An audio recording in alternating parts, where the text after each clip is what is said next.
गंगा नदी भारत की सबसे लंबी नदी है, जिसका उद्गम गंगोत्री ग्लेशियर से भागीरथी के रूप में होता है। उत्तराखंड के देवप्रयाग में भागीरथी नदी अलकनंदा से मिलकर गंगा नदी का निर्माण करती है। उत्तराखंड से निकलने के बाद गंगा नदी यूपी में बिजनौर के रास्ते प्रवेश करती है। इसके बाद बिहार, झारखंड, पश्चिम बंगाल से होते हुए बांग्लादेश में प्रवेश कर जाती है तथा बंगाल की खाड़ी में मिलकर विश्व का सबसे बड़ा डेल्टा सुंदरवन डेल्टा का निर्माण करती है, जिसे इसकी नदियों के नाम पे गंगा ब्रह्मपुत्र का डेल्टा भी बोलते हैं। पश्चिम बंगाल में गंगा नदी का जल दो वितरिकाओं में विभाजित हो जाता है। पहली है हुगली, जो कि पश्चिम बंगाल से होते हुए बंगाल की खाड़ी में जाती है, तथा दूसरी है पद्मा, जो कि बांग्लादेश के रास्ते ब्रह्मपुत्र से मिलकर बंगाल की खाड़ी में प्रवेश करती है। अब हम बाएं तट की सहायक नदियों को क्रम से देखते हैं। सबसे पहले आपका है रामगंगा, गोमती, शारदा, घाघरा, जिन्हें क्रमशः काली व करनाली के रूप में जानते हैं, गंडक, कोसी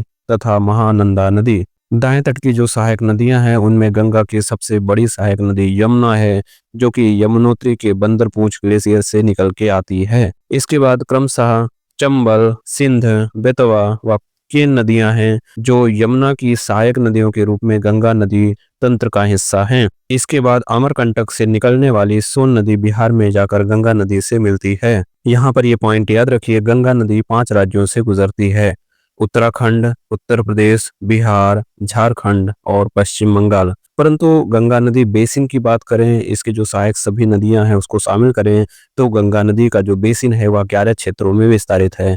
एग्जाम की दृष्टि से बेहद ही महत्वपूर्ण फैक्ट है। अब आप कमेंट करके बताएं, गंगा नदी सबसे अधिक दूरी किस राज्य में तय करती है। ऐसे और इंटरेस्टिंग वीडियो देखने के लिए हमारे channel UPSC learning point official पर विजिट करें।